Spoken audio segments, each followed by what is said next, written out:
Hello everyone, we were talking about Kamala Das important works. ये आपका poetry collection है descendants का। इसके बारे में बात कर रहे थे हम, वो वीडियो बीच में पोज हो गया था, sorry for disturbance. So continue करते हुए इम्पोर्टेंट पोएम्स इस कलेक्शन में है जसूलिया उनके बेटे के लिए, द इन्विटेशन, और उसके बाद composition, the suicide, the substitute, the looking glass. जो लुकिंग ग्लास है वो थोड़ी मतलब प्योर सेक्सुअल थीम पे बेस्ड है। राधा, कन्विक्ट में भी शारीरिक लव के बारे में इन्होंने बात किया है। और राधा से एक पोएम है वो गाती हैं, she also longs for the higher love, वो स्पिरिचुअल लव भी चाहती हैं। वो क्या कहते हैं, oh Krishna I am melting melting melting, Hare Krishna, ओ कृष्ण भगवान मैं क्या हूँ, पिघलती जा रही हूँ, है ना। तो Kamala Das has a sense of frustration out of love and sex. उन्हें क्योंकि पूरी तरह ना लव मिला था ना उनकी जो सेक्सुअल हसरतें हैं वो पूरी हुई थी, तो वो इससे थोड़ी सी फ्रस्ट्रेटेड थी। She criticises old custom and tradition को वो क्या करते हैं, पूरी तरह आलोचना करती हैं। She wishes that women should have freedom and self respect. वो क्या कहते हैं कि औरतों के पास भी स्वतंत्रता होनी चाहिए और स्वाभिमान होना चाहिए।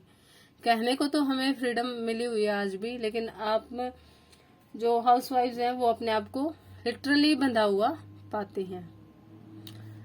Next is the old play house and other poems, 1973 में आई। टोटल इसमें 33 पोएम्स हैं, 20 पुरानी थी, 13 न्यू थी।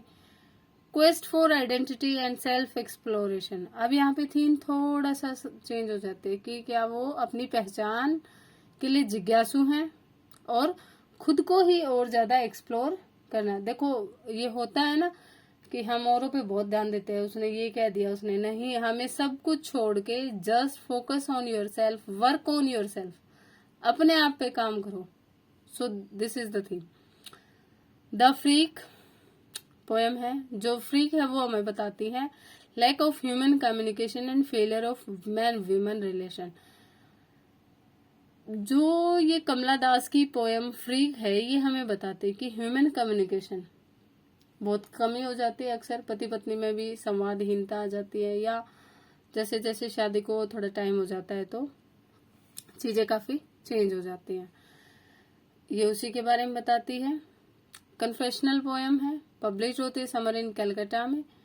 एक हेल्पलेस सिचुएशन दिखाती है जिसमें मैन पैसिव है, वीमन बर्न्स विद डिजायर, कि आदमी जो है वो बिल्कुल पैसिव है, उसे कोई फर्क ही नहीं पड़ता है ना, और जो औरत है वो क्या है, इच्छाओं के मारे जल रही है ना, इच्छाओं की आग में कि आओ मुझे छुओ, या जो भी होता है ना, मैन वीमन रिलेशन, ये उसके बारे में है। Next is my grandmother's house. First ये समर इन कलकत्ता में आई थी। ये नोस्टैल्जिक यर्निंग दिखाती है फैमिली हाउस के लिए। मालाबार में क्या दिखाते हैं कि उनका बहुत लव था, या वो उन्हें बहुत अच्छा लगता है।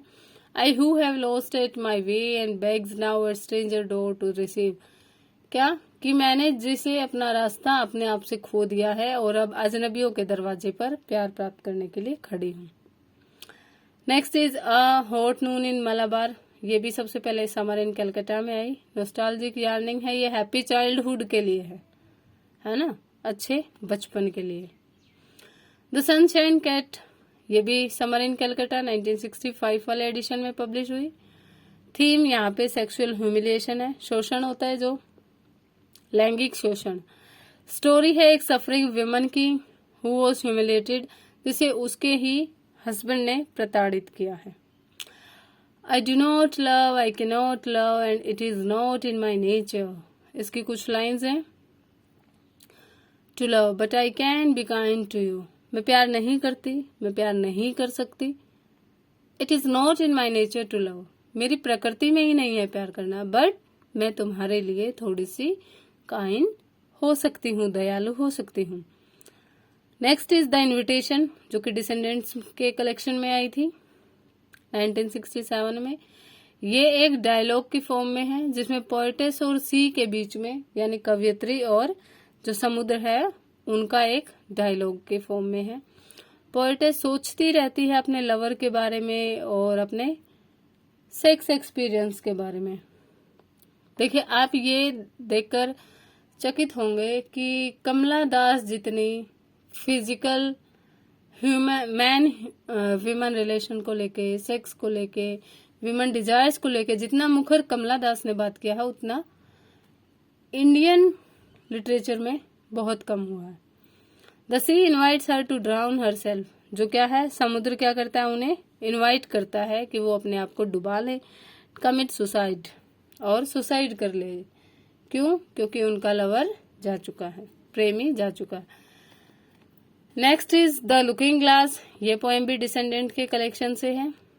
इसकी थीम है the men's ego and humiliation of women in a male dominate.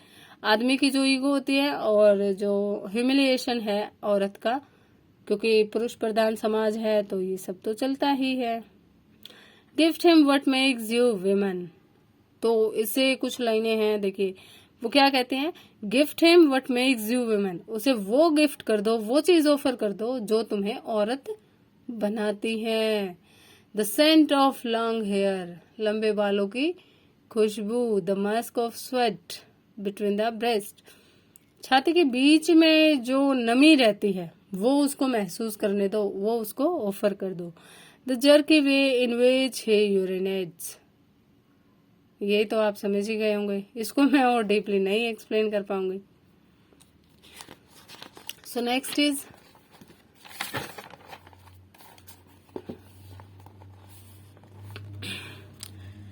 Stand nude before the glass with him.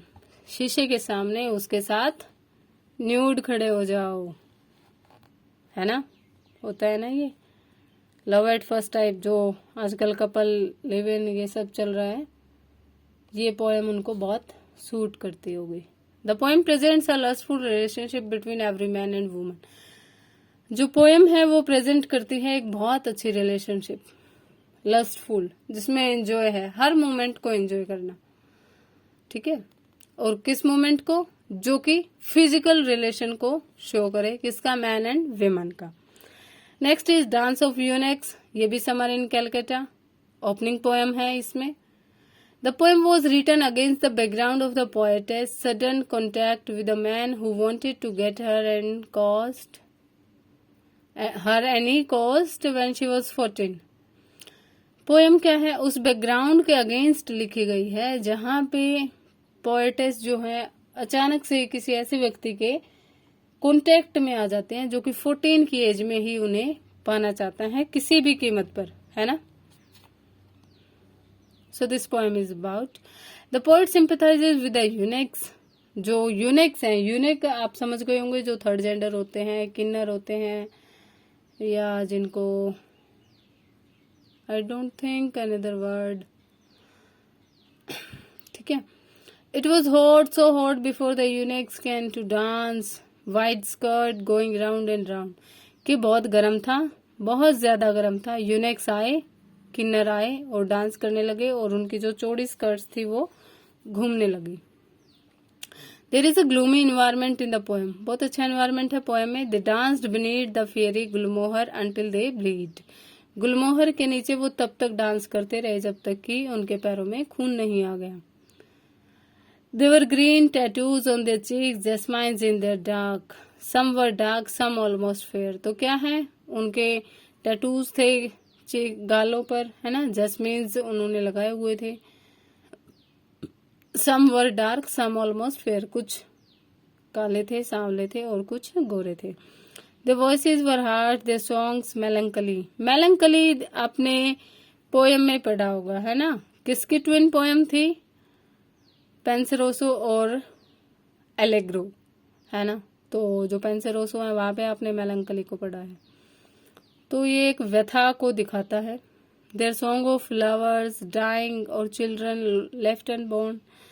उनके क्या है, लवर्स जो खत्म हो जाते हैं या जो बच्चे पैदा नहीं होते, उनके लिए उनके सॉन्ग्स हैं। They were thin in limbs and dry like half burnt legs from funeral pyres logs.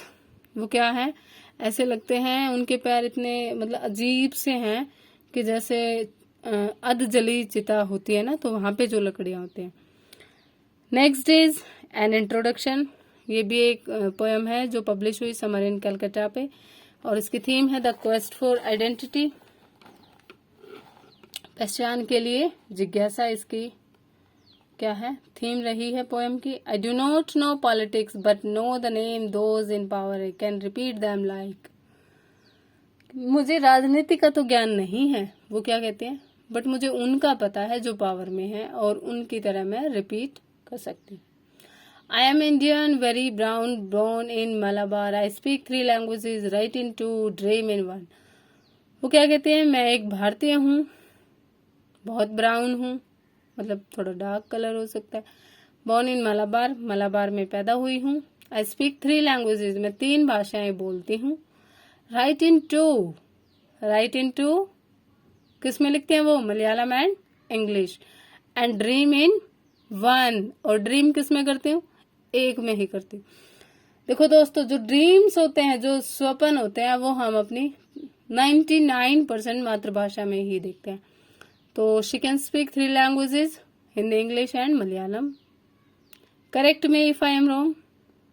Right in 2, English and Malayalam, and dream in 1, Malayalam. The language I speak becomes mine, जो भी भाषा मैं बोलती हूँ वो मेरी बन जाती है। Dress in saris, be girl be wife they said, वो क्या कहते हैं, साड़ीज में ड्रेस करो, औरत बनो या लड़की बनो या पत्नी। बी एमी और बी कमला, और बेटर स्टिल बी माधवी कुट्टी। एमी बनूं, कमला बनूं, या अच्छा रहे कि माधवी कुट्टी बनी रहूं। It is time to choose a name a role, ये एक समय है जब मुझे अपने लिए एक नाम, एक भूमिका, है ना, चुन लेनी चाहिए। The sad English is not your mother tongue, वो क्या कहते हैं, इंग्लिश तुम्हारी मातृभाषा नहीं है। Why not leave me alone? Critics, friends, visiting cousins. तो जो तुम आलोचना करने वाले हो, मुझ पे बोली मारने वाले फ्रेंड्स हो, या मुझे देखने आने वाले कजन्स हो, मुझे छोड़ क्यों नहीं देते अकेला? आई एम सिनर, मैं तो पापी हूँ। आई एम सेंट, मैं संत हूँ। आई एम द बिलवेड, मैं प्रेयसी हूँ। एंड द बिट्रेड, और बेवफा भी हूँ, मेरे साथ धोखा भी हुआ है ना। So these are some points from introduction, नाम से ही पता चल रहा है वो अपने आप को इंट्रोड्यूस कराना चाहते हैं, अपनी पहचान जानना चाहते हैं, जिज्ञासु हैं। तो ये कुछ पोएम्स को हमने कवर किया। कमला दास के बारे में जितना इम्पोर्टेंट था आई थिंक मैं आपको बता चुकी हूँ। प्लीज चैनल को सब्सक्राइब कीजिए। जय श्री श्याम।